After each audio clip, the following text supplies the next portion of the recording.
Good afternoon from Rwanda here in Asia. This is the weekly market insights. Let's kick straight to it. Chinese data, we've had quite a heavy schedule today and yesterday. Money supply, M1 in particular, rose by much less than expected. There's two ways to interpret this. Either the economy and lending in the economy and activity in the economy is starting to peak, or perhaps Chinese consumers, because they couldn't go and spend at Chinese New Year, have decided to put their deposits into longer term deposits, taking that money out of the system. We'll have to wait and see. This one's a developing situation. But we also saw the China trade balance today collapse to 13 million US dollars. It should have come in around 50 million.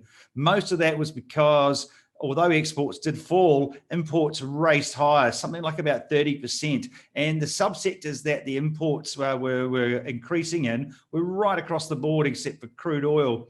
Again, there's two ways you could cut this cake. Either that domestic demand and factory future production are recovering rapidly and in rude health, and so they're importing more materials from the United States, from Europe and Asia. Or you could say that exports are starting to slow down and perhaps we've seen the best of the China recovery, which would be a bit of a negative for markets.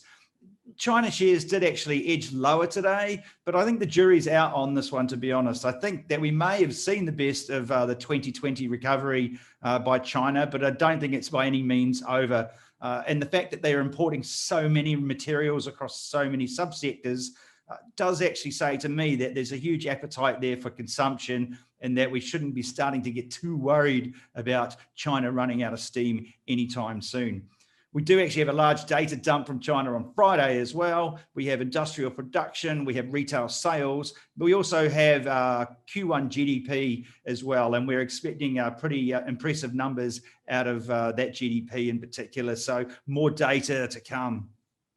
If we do look at the CSI 300 chart, though, which is a combination of mostly tech companies between Shenzhen and Shanghai, and it's a real bellwether for Chinese markets, they've been moving sideways for a while now, and we can see that the CSI 300 failed at 5,200, and it is in danger of actually testing 4,800. The persistent worry in China is that Chinese PBOC, the People's Bank of China, has been withdrawing liquidity since May last year. And the worry is here amongst Chinese investors, they may have overdone it.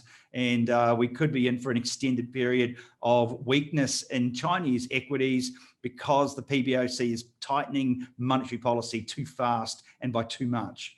Tonight, we also have China, United States CPI will be very closely followed.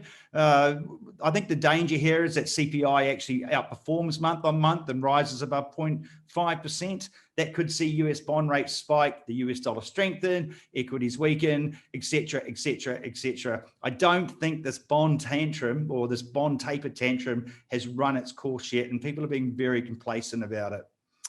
Looking in Asia, though, we see dollar INR, dollar Indian rupee. I touched on this last week, and we've seen again that it's continued to weaken this week. They've brought in export bans for AstraZeneca vaccines they're manufacturing there. Cases are exploding. And tomorrow we have WPI, Wholesale Price Index. If that goes above 6%, I think we can see another big leg down in the actual Indian rupee with the economy struggling on multiple fronts, complicated by COVID-19 now. If we look at other risk barometers, we look at the Aussie dollar chart, we can see here that it actually failed at 78 earlier in the month, and it is just sitting above support at 76. And as a risk barometer in general for the world, I think it's actually sending quite a strong signal that this risk event or this risk aversion hasn't run its course. And if it drops tonight, I think that will confirm that outlook. Finally, we look at Bitcoin. We can see, as I was recording this afternoon, that it's testing all-time highs around 61,000. Its next mathematical target is 64,000. Now, whether you believe in cryptos or Bitcoin or not, it does appear to be eating gold's safe haven risk aversion lunch at the moment, and it does look like it's set for further gains into this week. Thanks very much for tuning in, and have a great week ahead. Bye-bye.